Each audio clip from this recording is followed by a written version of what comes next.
Abra sua Bíblia em Gênesis, no capítulo 2.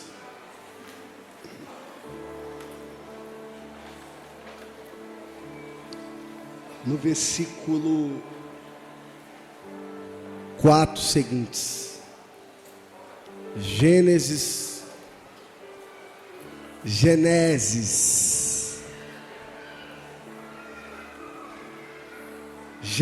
capítulo 2, versículo 4 seguintes. Amém ou misericórdia? Quem encontrou, dá um glória. Isso aí, fogo, tem que ter fogo, viu, pessoal?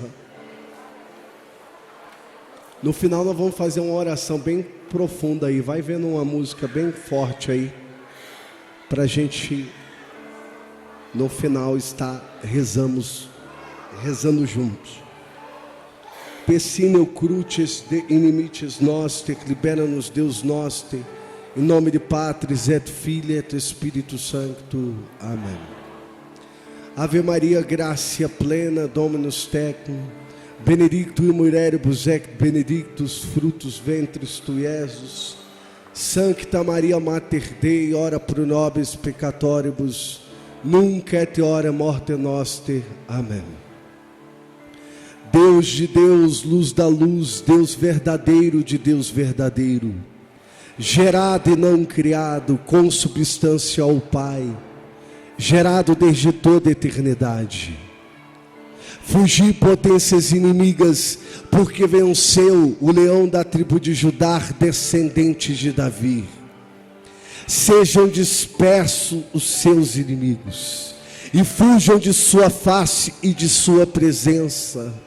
Nós repreendemos agora todo espírito que contrário a esta pregação, todo espírito de dispersão, todo círculos de bruxo ou feiticeiro, espírito do vento, espírito da terra, do fogo, da água, dos 4 elementos. Nós repreendemos agora todo inimigo da raça humana, e que esta pregação ela possa chegar no âmago da sua alma, pelo poderoso sangue de Jesus Cristo de Nazaré. A palavra do Senhor é dirigida para nós dos seguintes termos: tal é a história da criação do céu e da terra. No tempo em que o Senhor Deus fez a terra e o céu, não existia ainda sobre a terra nenhum arbusto, nos campos, nenhuma erva havia ainda brotado nos bosques, nos campos, porque o Senhor Deus não tinha feito chover sobre a terra, nem havia homem que a cultivasse. Palavra do Senhor. Aplaude para valer essa palavra. Aplaude forte.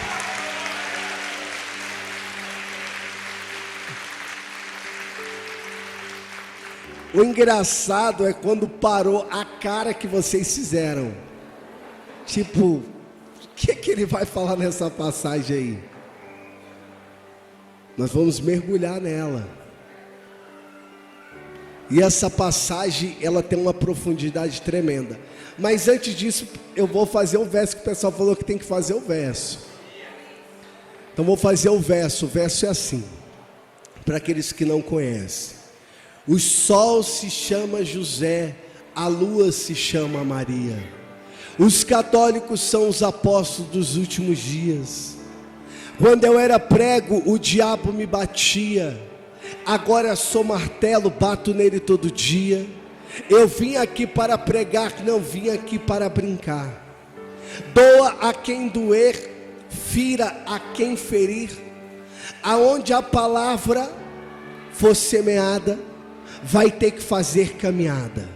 Inicio essa pregação aos meus grandes irmãos, dizendo que vocês estão no meu coração, mas que só fica nessa pregação quem aguenta o rojão. Foguete, foguetão, que a palavra queime o seu coração. Aqui quem vai pregar é o irmão Trovão.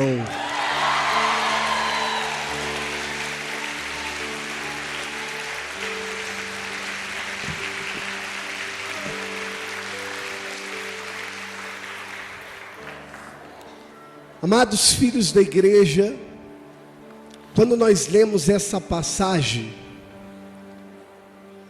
São Tomás vai falar que toda a Sagrada Escritura, a primeira interpretação dela é literal, o sentido que o autor queria escrever. E aí existem as interpretações tipológicas, alegóricas. E quando nós observamos essa palavra, a palavra fala que quando Deus criou, e é interessantíssimo, a nível da teologia, no livro de Gênesis nós vemos 2 capítulos, o capítulo 1 e o capítulo 2. E aí olhamos para uma tradição e olhamos que primeiro, no primeiro capítulo, Deus, Ele vai criando a natureza e Ele coroa depois com o homem.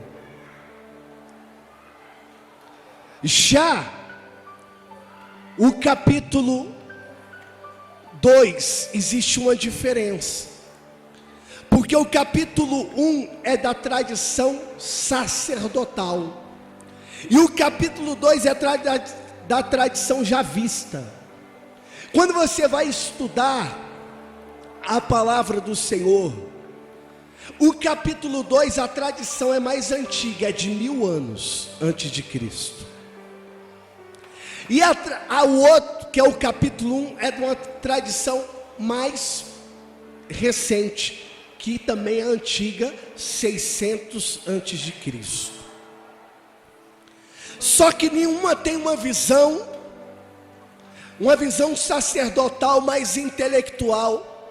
E pela palavra, Deus ele não cria de uma maneira, como no capítulo 2, uma maneira antropomórfica.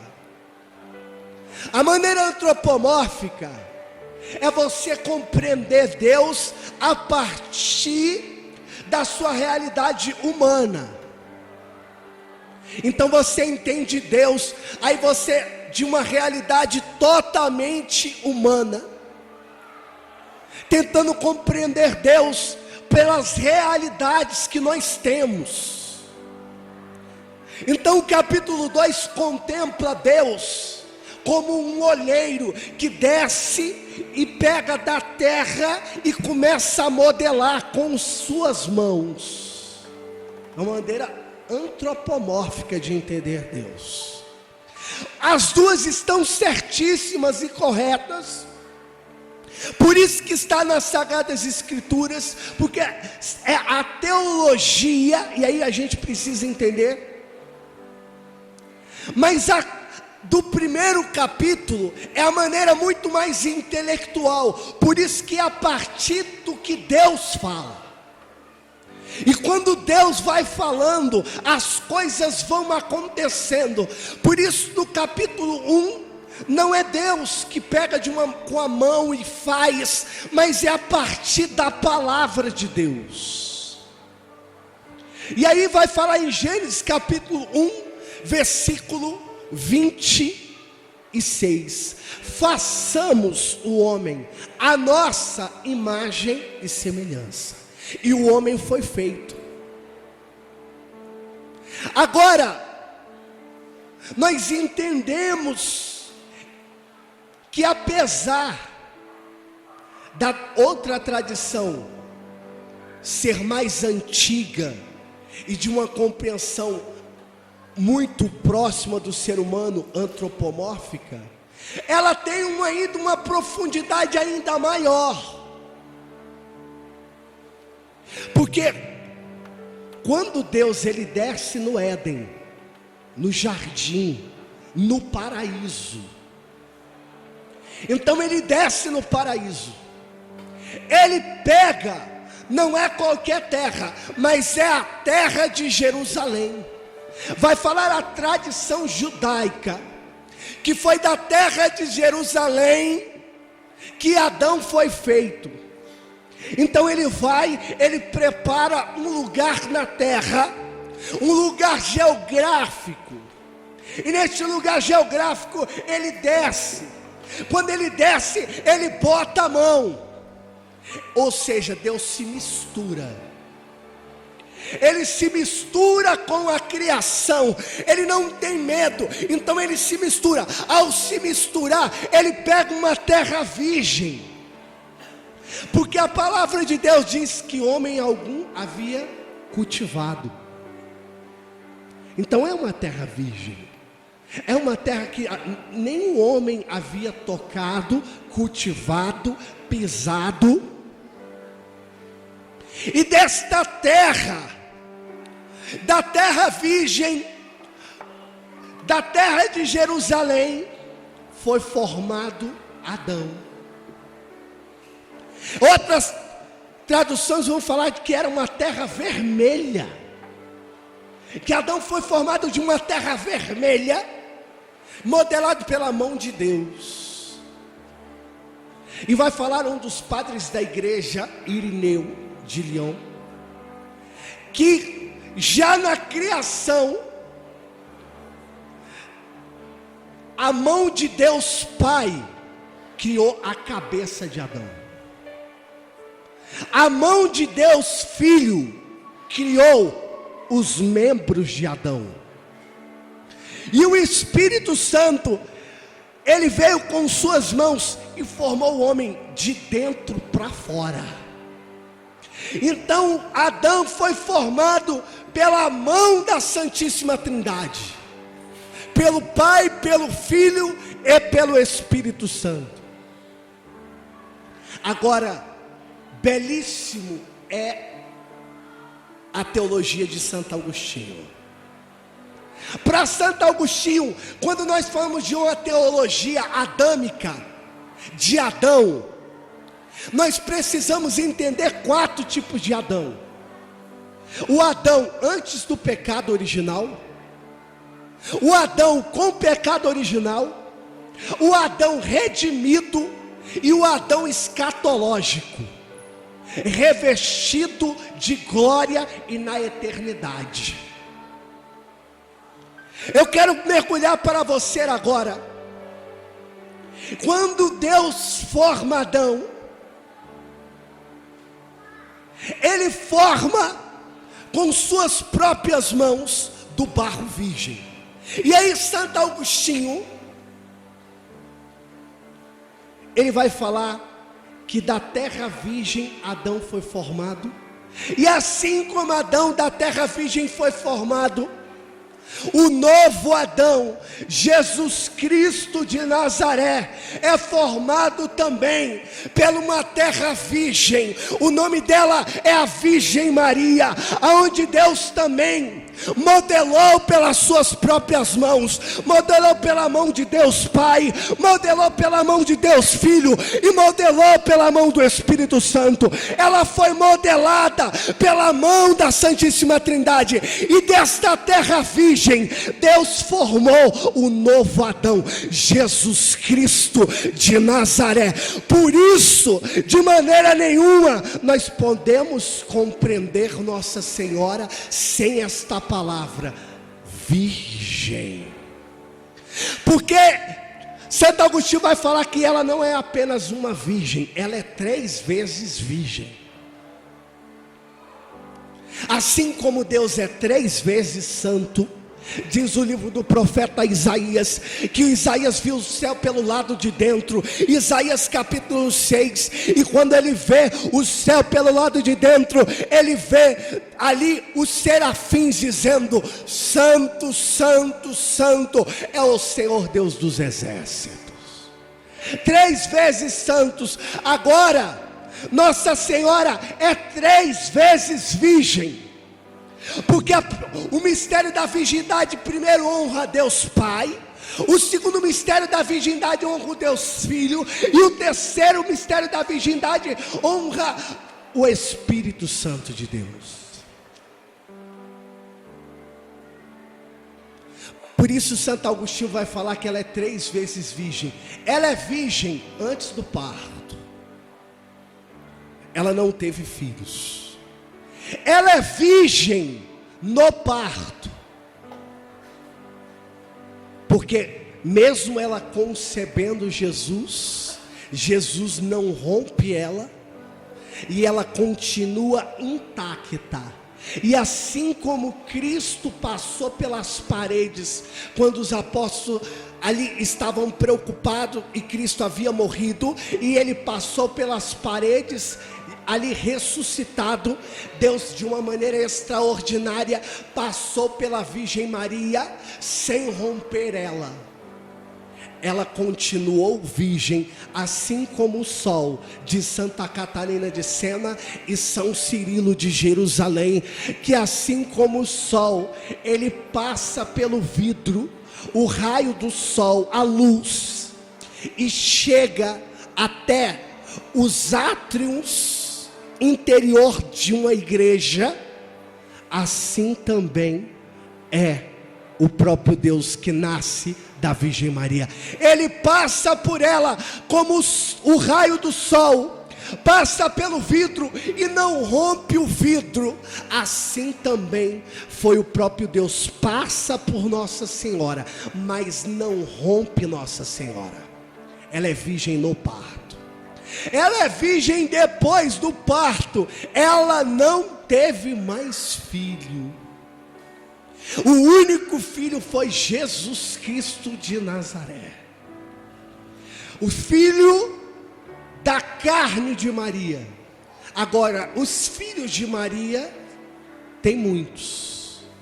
E um dia eu falando com um irmão protestante de uma igreja separada, ele questionando sobre Nossa Senhora, e aí ele pegou a passagem de Lucas capítulo 2 versículo 7, e aí falou: Deus, Nossa Senhora Maria, deu à luz ao primogênito. Aí ele falou, viu, ao primogênito, então é o primeiro, mas que depois teve outros filhos. Falei, concordo com você, ela teve outros filhos mesmo.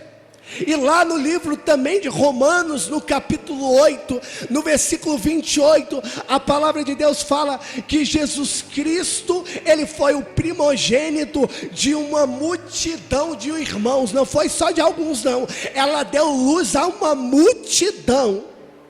Lá em 1 Coríntios capítulo 15, no versículo 3, no versículo 4, fala que Jesus Cristo ressuscitou ao terceiro dia, e depois ele apareceu a mais de 500 irmãos. Nossa Senhora deu a luz para muita gente, e eu quero falar para você, ela deu a luz e ela continua dando, porque o ventre dela é fecundo, e cada pia batismal da igreja representa o útero de Nossa Senhora. Vai falar o Papa São Leão Magno. E quando você é batizado, quando a igreja batiza, ali o sacerdote e o bispo, em nome do Pai, do Filho e do Espírito Santo, ali é o útero de Nossa Senhora, e você nasce para a igreja e já começa a ser chamado filho da igreja e filho de Maria. Pode aplaudir para valer.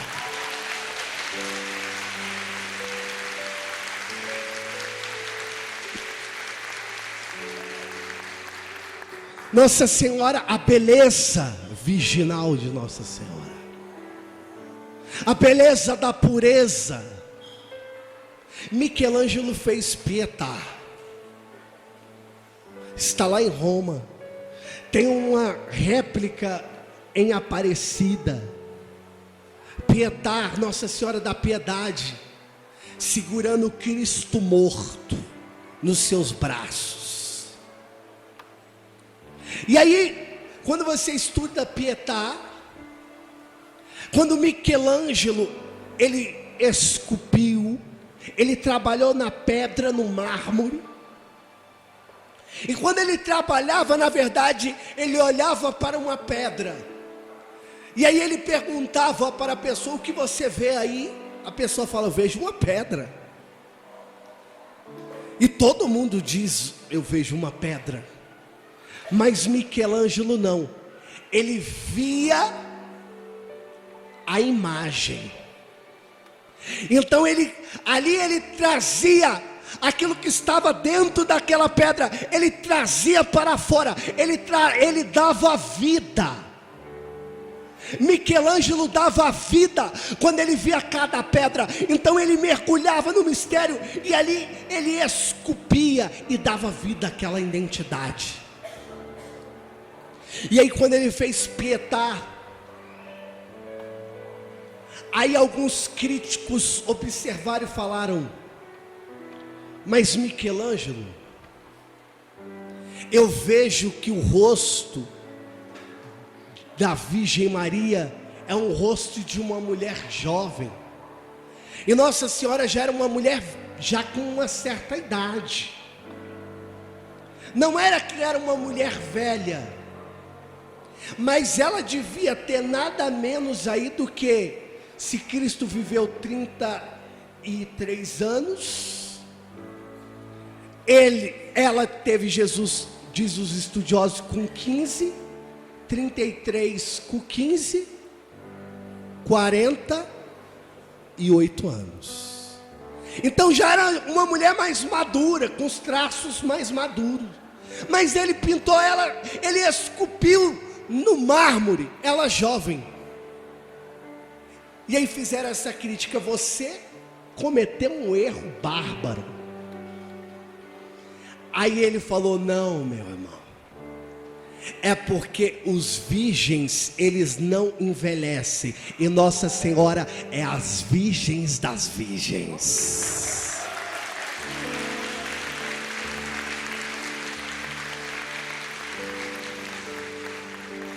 Um mistério profundo.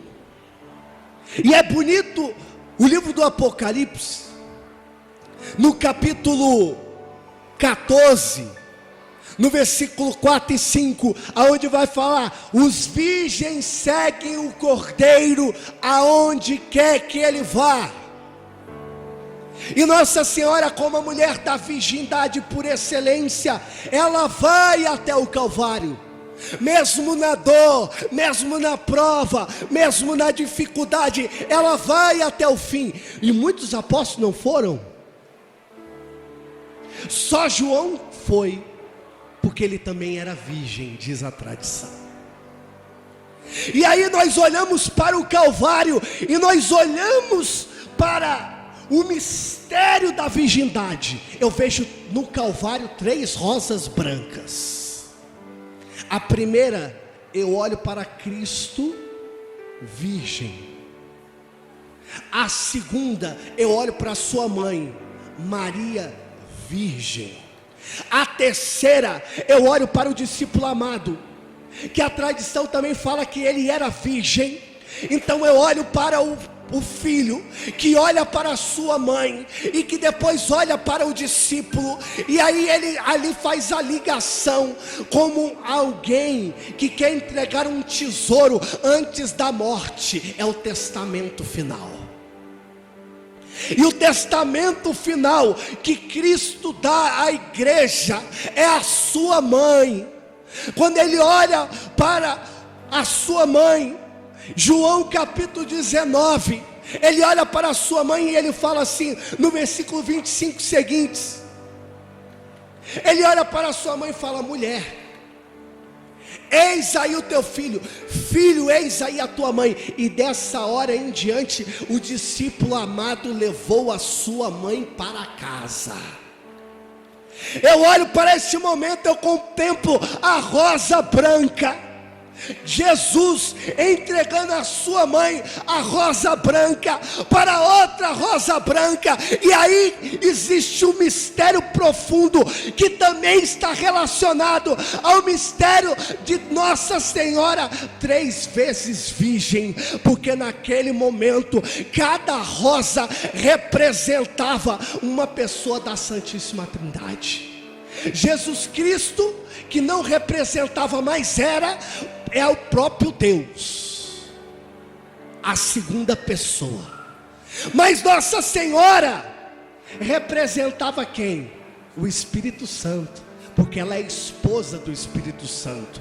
E ela, sendo esposa do Espírito Santo, ela é um com o Espírito Santo. E se Paulo, ele teve a ousadia de dizer em Gálatas capítulo 2, no versículo 20: já não sou eu que vivo, mas Cristo que vive em mim. Nossa Senhora é mais ousada do que ele, porque ela é esposa do Espírito Santo. Então Jesus, o Verbo encarnado, Nossa Senhora representando ali o Espírito Santo, e o apóstolo João como discípulo amado representando o Pai. E ali no Calvário havia 3 rosas brancas que representavam e ali apontavam para o mistério da Santíssima Trindade de Deus.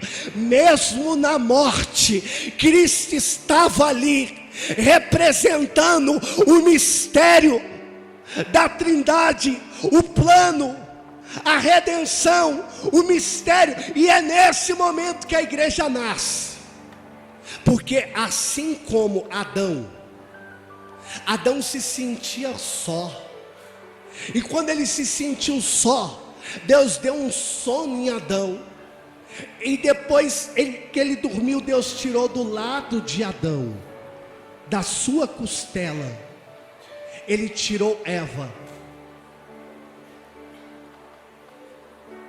E agora vai falar Santo Ambrósio, do lado de Jesus Cristo transpassado, aonde jorrou sangue e água, do Cristo agora adormecido na morte, nasce também a Igreja Católica Apostólica Romana, do lado do peito aberto de Jesus Cristo. E Nossa Senhora está de pé, porque ela representa. A igreja vai colocar que Nossa Senhora é a tipologia da igreja, é o tipo da igreja, ela representa a igreja, e a igreja é santa, pura, irrepreensível, como diz Efésios no capítulo 5, no versículo 23 seguinte. A igreja é pura, e por isso Nossa Senhora representa a igreja, porque ela também é pura. Pode aplaudir para valer.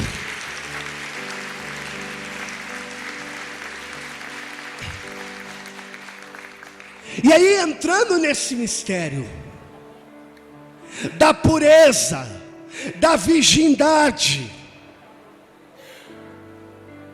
nós também contemplamos Nossa Senhora, que é uma mulher forte, uma mulher corajosa.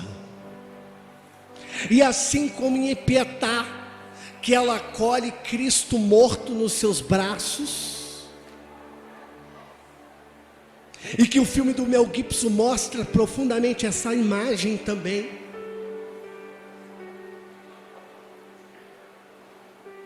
Nesse mistério vai falar Santo Ambrósio.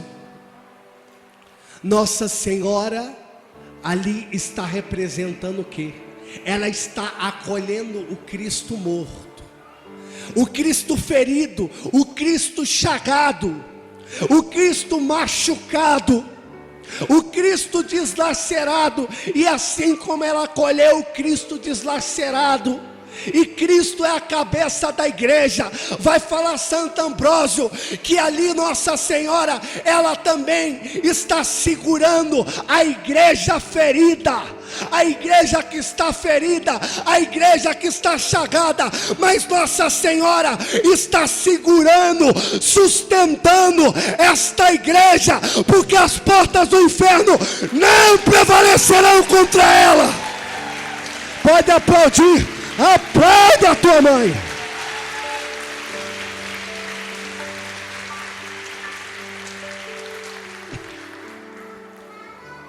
Vamos sair um pouco da teologia mística e vamos entrar para as experiências.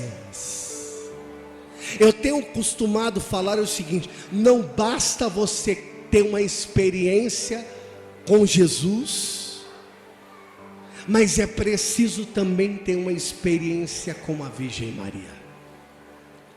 Porque para você entender a grandiosidade da igreja, você precisa ter uma experiência com a Virgem Maria. Você precisa experimentar, experienciar. E quando Nossa Senhora intercede, a porta fica estreita para o inferno. E aí eu lembro de um testemunho que aconteceu esses dias, aonde a irmã Caridade foi orar, a irmã da nossa fraternidade, foi orar pela uma mulher. E esta mulher, ela vivia com uma pessoa do mundo, que mexia com tráfico. E naquele momento, a irmã encontrou a pessoa no meio da rua e orou por ela. E quando orou, Deus começou a falar no coração dela. E aí começou, porque o profeta, ou a pessoa que é usada por Deus, ou a profetisa, não só anuncia aquilo que você quer escutar, mas às vezes dá uma palavra que às vezes é dura. E aí começou a falar que havia um espírito de morte rondando a vida daquela irmã, daquela mulher, e que o demônio queria ceifar a vida dela. E Deus começou a falar. E a irmã falava: eu vejo no meio de tudo isso, da fúria do inimigo sobre a tua vida, eu vejo Nossa Senhora intercedendo por você. E a irmã pegou e falou: não durma hoje em casa, porque o demônio ainda hoje tentará ceifar a tua vida.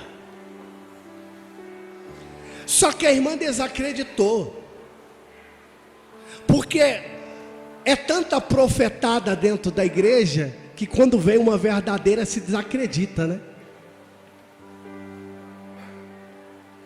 E aí ela desacreditou e foi para casa. E quando foi à noite, o esposo chegou, drogado, bêbado, tirou os seus filhos do quarto, botou a esposa no quarto, trancou a porta, colocou a esposa sentada, tirou a arma da cintura, engatilhou, botou na cabeça da esposa, apertou o gatilho.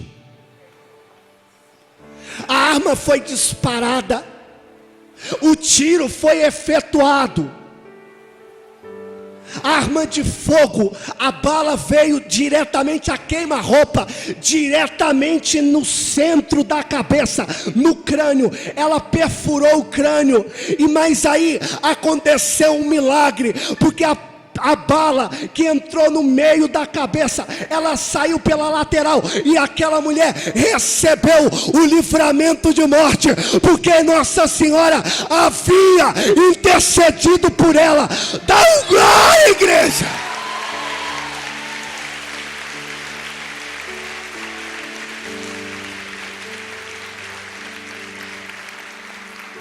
É desse tipo de intercessão que eu falo. A intercessão de Nossa Senhora é a prova de bala. É botar o manto dela e você ficar revestido da armadura de Deus.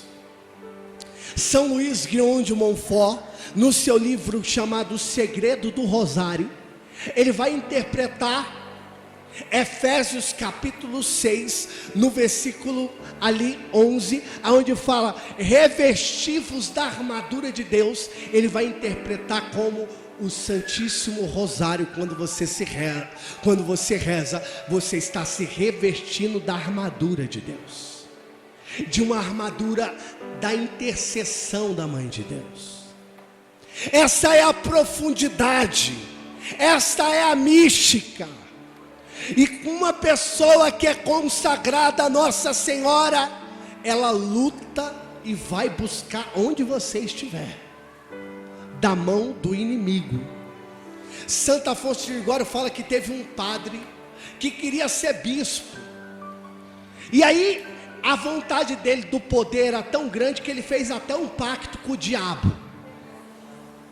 Aí o padre falou: eu faço um pacto, e fez uma hora pedindo para o diabo aparecer. Aí o diabo apareceu. Aí o diabo falou: o que queres? Como a lâmpada do Aladim, né? Faz o teu pedido. Eu quero ser bispo. Aí o diabo falou: assim seja. E aí o diabo moveu os pauzinhos dele. E aí o padre recebeu a sagração. O óleo escorreu sobre a sua cabeça e sobre a sua barba, como diz o Salmo 132, como o óleo que corre sobre a barba de Arão e sobre as suas vestes, tal foi a unção que ele recebeu, e ele foi eleito bispo. Só que aí quando ele foi bispo, aí ele começou a rezar, e ele falava: eu não quero morar com o capeta. E aí ele começou a ficar desesperado, porque ele tinha feito um pacto, e o diabo tinha um pacto de sangue, que estava num pergaminho guardado a 7 chaves. E aí ele rezou, aí rezava e não acontecia nada. Aí ele apelou, aí ele foi e rogou para Nossa Senhora. Foi só a senhora para resolver meu problema. E aí ela falou: mãe, dá um jeito na minha vida, porque eu estou desesperado, eu quero ir para o céu, e o que eu fiz foi um pacto diabólico errado, eu estou arrependido. Aí quando ele rezou, Nossa Senhora pegou a oração dele. Quando ela pegou a oração da Virgem Maria, a oração que ele rogou para ela, quando ela pegou, se transformou num cetro. Aí ela pegou e desceu que nem um foguete. Aonde ela foi? No quinto dos infernos. Lá estava o capeta. Ela chegou no capeta, deu um pisão na cabeça do diabo. Eu falei: eu vim para esmagar tua cabeça mais uma vez, Satanás. Me dá aqui essa carta. Pegou a carta ali e apagou no mundo espiritual. E quando o bispo acordou de manhã, a carta estava no seu peito, e já não havia mais o pacto, e estava lá que ele tinha sido liberto pela intercessão da Virgem Maria. Mesmo com o pacto do capeta, ela vai buscar para libertar da garra do inimigo.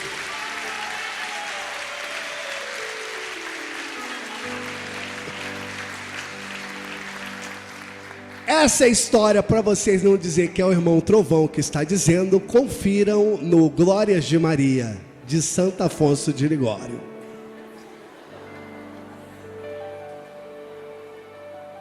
Agora, uma profundidade, tinha uma consagrada a Nossa Senhora.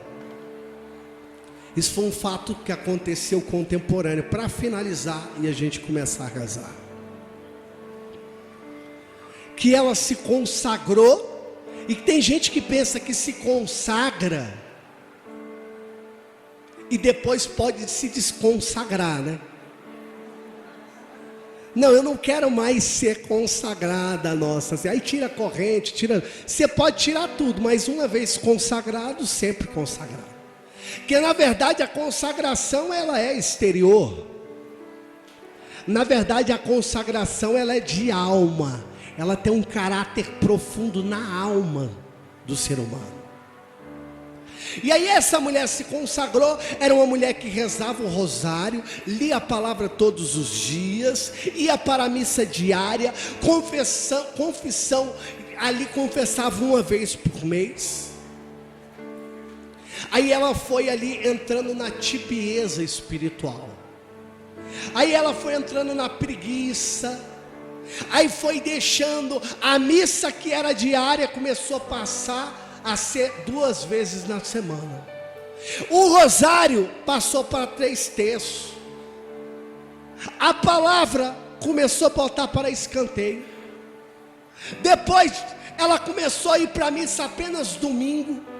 O rosário que começou a rezar apenas 1 terço. Depois foi definhando. Ela parou apenas, depois estava rezando uma Ave Maria. Depois não estava rezando mais nada. Por último ela não estava indo mais na missa. E aí ela nem lia mais a Bíblia. E para terminar de destruir a coisa, ela conheceu umas mulheres que eram espírita. E ela começou a consultar o espiritismo. E no espiritismo na casa de Candomblé, uma consagrada pelo método de São Luís Grão de Montfort. E aí ela foi fazer um dia, ia ter um pacto lá com as entidades do Candomblé. E aí tinha uma taça. Aí as amigas delas estavam lá e botaram na taça um sangue do bode. E aí elas iam bebendo, que era para consagrar, fazer uma consagração, um pacto com as entidades, com os Exu, com a Pombagira. E aí, irmão, quando o demônio veio, e ele não desceu não, ele subiu, veio do quinto dos infernos. Aí pegou a mulher, a mãe do capeta, né? Não mãe de santo, né? E ali, quando o demônio manifestou, ele de repente olhou para aquela mulher, que um dia tinha se consagrado a Nossa Senhora, e o diabo falou para ela: você não é deste lugar, você é consagrado àquela mulher lá de cima, você é consagrada àquela mulher lá de cima, este lugar não te pertence. A mulher saiu que nem um foguete do terreiro, procurou um padre, se confessou e voltou para a igreja católica, apostólica, romana. Pode aplaudir.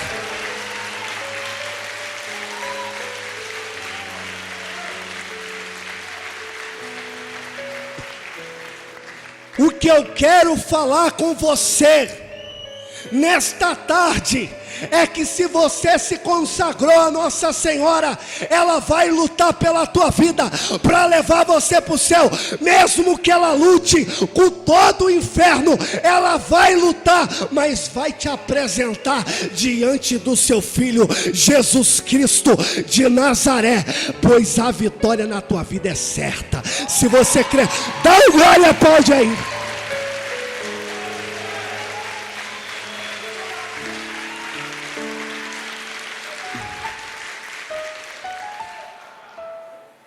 Se você ainda não se consagrou, se consagre.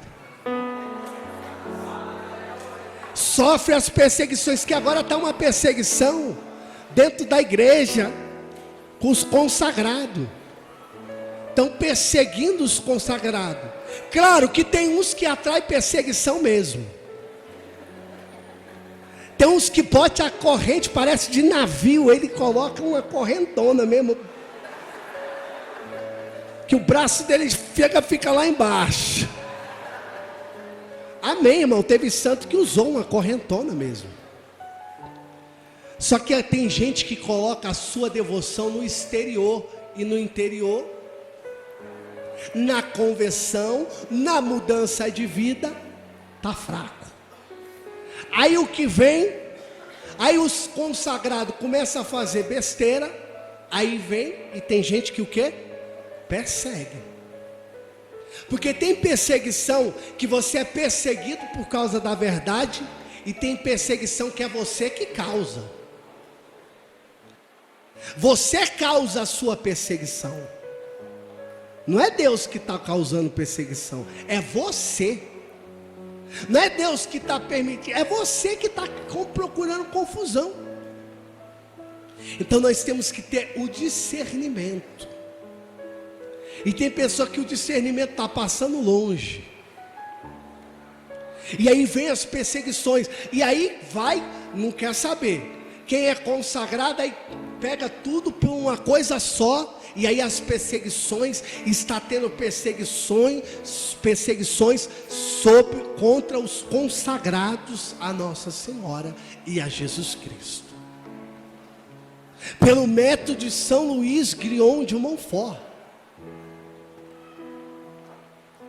Mas eu quero falar para você, vai vir agora, no ano que vem, 300 anos de aparição de Nossa Senhora Aparecida e 100 anos de aparição de Nossa Senhora de Fátima. Isso é uma ação profética que vai estar acontecendo no ano que vem. E eu quero falar para você, os marianos que são perseguidos é que nem clara de ovo. Quanto mais bate, mais a gente cresce espiritualmente.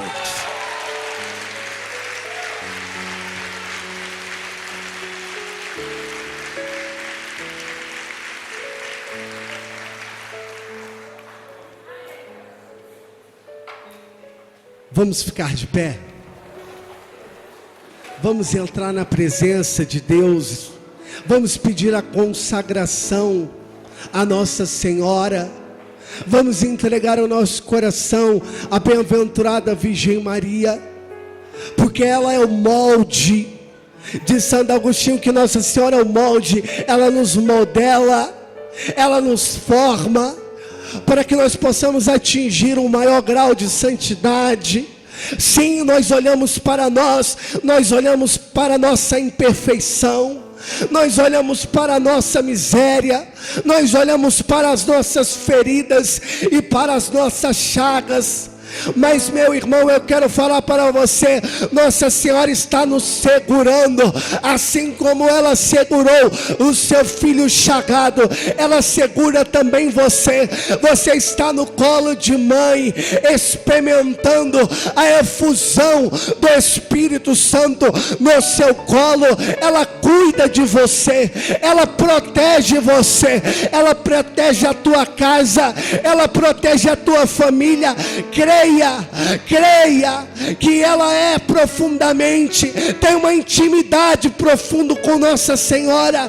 Nesta tarde, meu irmão, se você tinha alguma dúvida da Virgem Maria, assuma ela como a sua mãe hoje, porque nunca você vai amar mais Nossa Senhora do que Jesus Cristo amou, porque quem mais amou a Virgem Maria foi Jesus Cristo.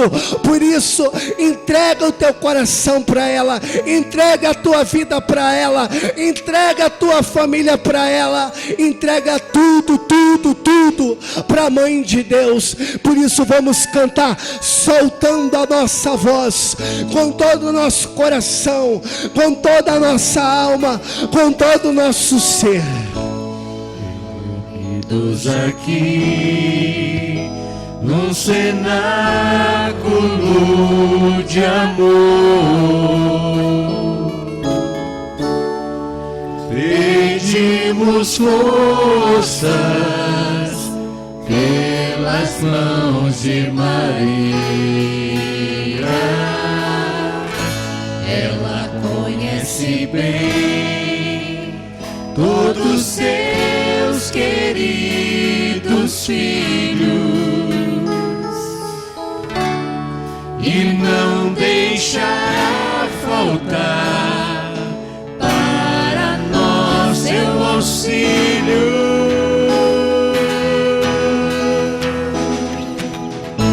Vinde, Espírito Santo, vinde por meio da poderosa intercessão do Imaculado Coração de Maria, vossa amadíssima esposa.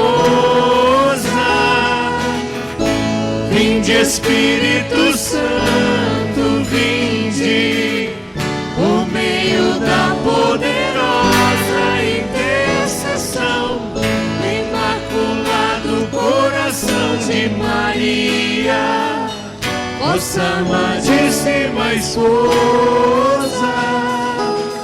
vossa amadíssima esposa.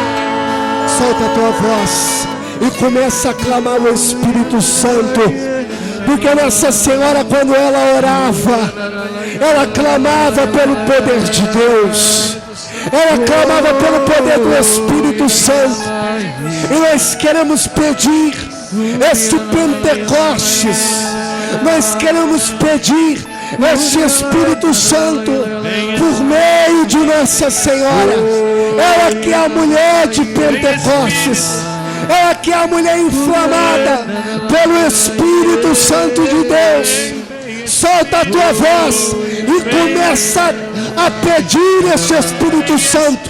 Começa a desejar esse Espírito Santo, esse fogo de Deus, esta presença de Deus.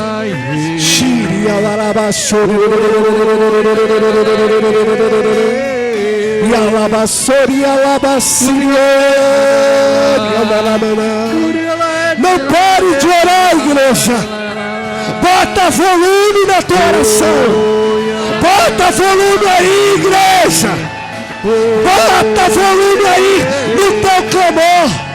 Bota volume na tua oração. Bota autoridade espiritual.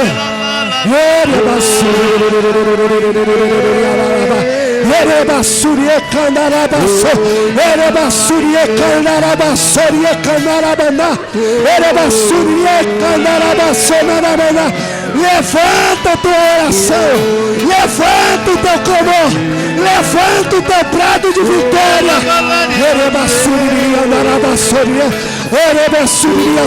Vem, Espírito Santo, vem sobre a igreja, levanta o teu povo, levanta os marianos, vem como novo Pentecostes.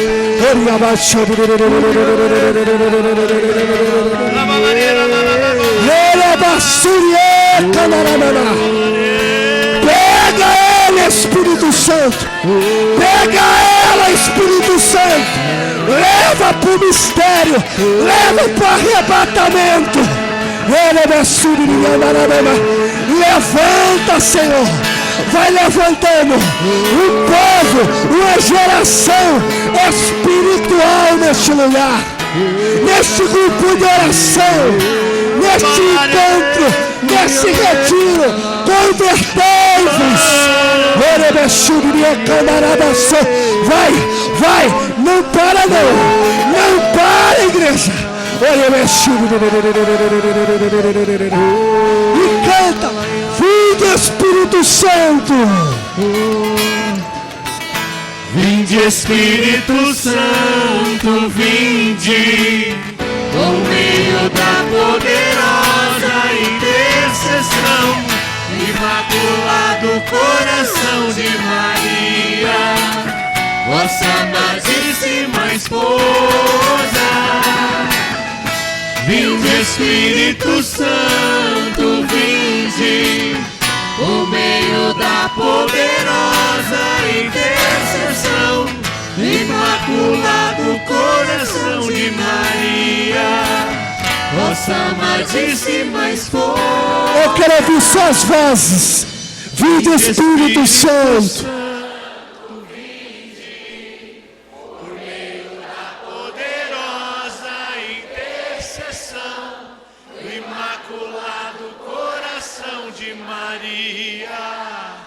Vossa amadíssima esposa. Eu quero ouvir suas mulheres. Vinde Espírito Santo. Vinde Espírito Santo, vinde, por meio da poderosa intercessão, do imaculado coração de Maria, vossa amadíssima esposa. Os homens agora, vinde Espírito Santo. Vinde Espírito Santo, vinde, por meio da poderosa intercessão do imaculado coração de Maria, vossa amadíssima esposa. Todo mundo para o ministério. Vinde Espírito Santo, Santo, vinde, no meio da poderosa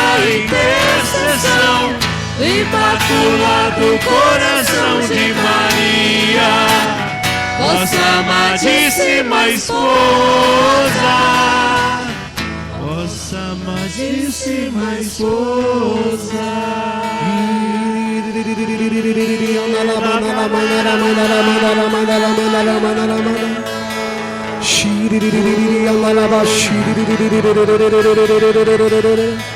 Vem Espírito Santo. Vem Espírito Santo.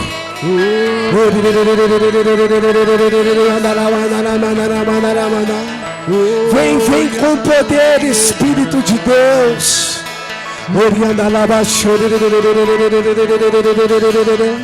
O ministério já vai preparando outra canção, e você vai orando, vai clamando, vai deixando ser conduzido pelo Espírito de Deus, porque nesta tarde há um novo Pentecostes para a tua vida.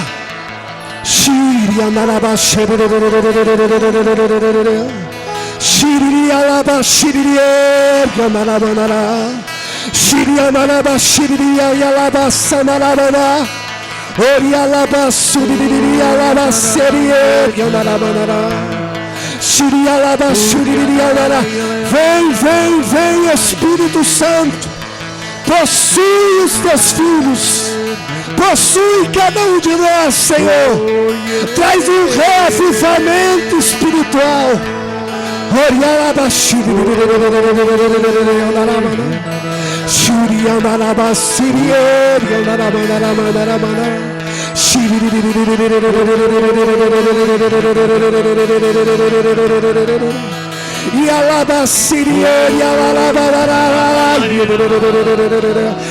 Isso sustenta a igreja, porque é a oração que sustenta a tua vida, é a oração que sustenta a tua espiritualidade, é a oração que sustenta a igreja.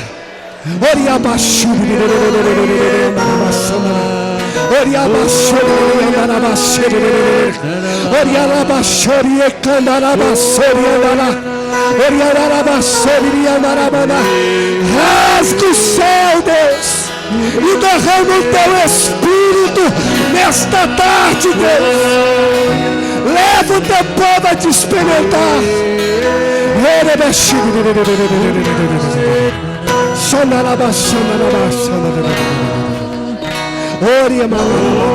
Hoje o céu se abre pra derramar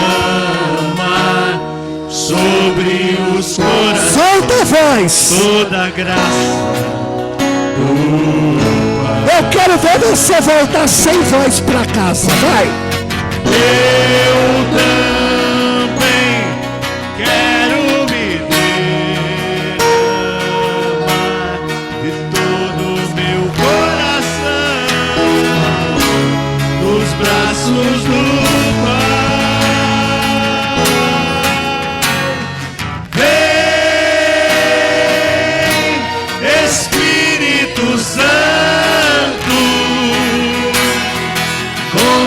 poder tocar meu ser, fluir em mim.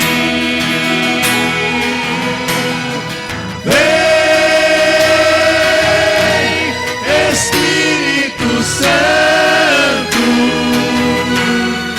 com teu poder tocar meu ser, fluir em mim.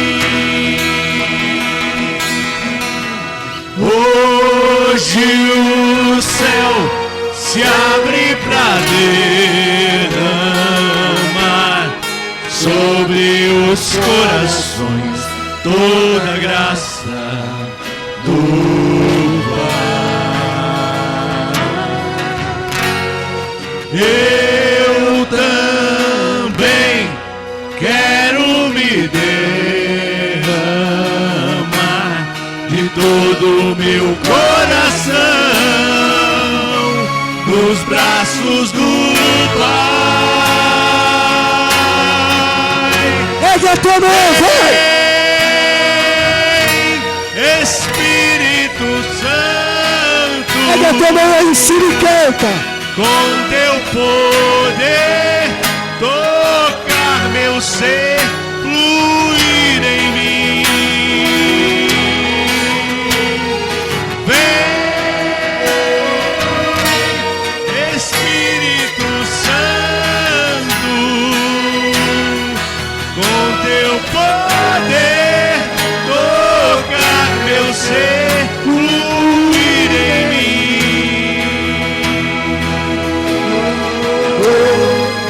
Hoje eu posso ser O homem um novo homem pelo teu poder. Canta isso, igreja. Hoje eu posso ser um novo homem pelo teu poder renascer.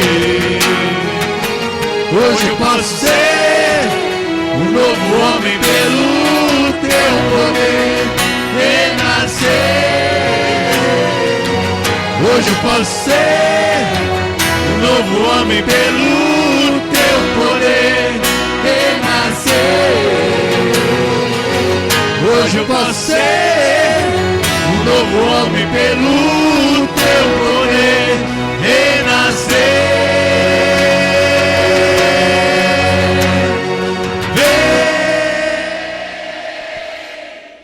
Espírito Santo, com teu poder, tocar meu ser.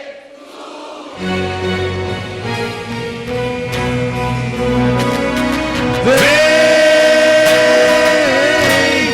Espírito Santo,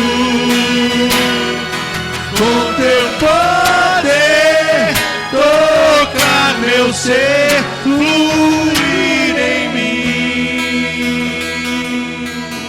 Oriana Lamachiri. Fui, Senhor. Derrama o teu Espírito, Senhor.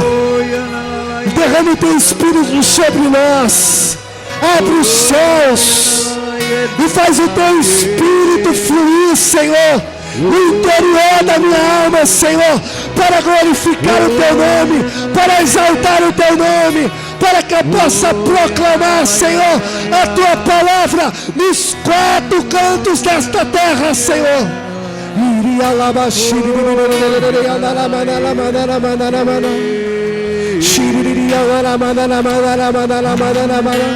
Eu quero ouvir suas vozes orando. Vai orando, sem instrumento. Eu quero ouvir vocês orando. Vai, solta a tua voz. Ora, igreja, clama esse Espírito Santo.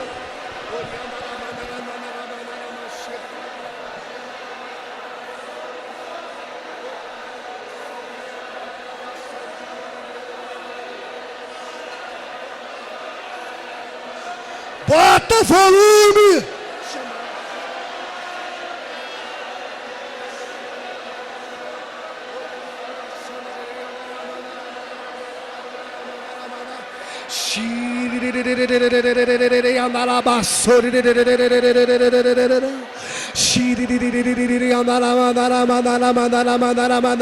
Derrama, Deus. Derrama o teu poder, derrama a tua unção, levanta aqueles que estão cativos, liberta aqueles que estão prisioneiros, quebra o jugo do inimigo, Senhor. Levanta um povo separado, um povo orante, que ora, que busca a tua presença.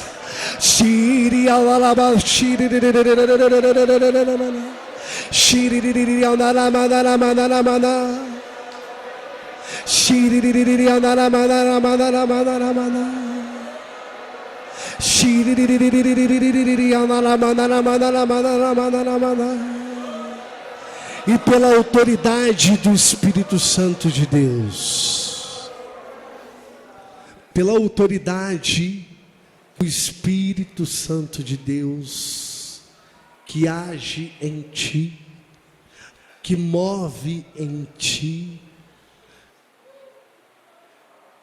Aqueles que querem louvar a Deus, através das palmas, podem começar.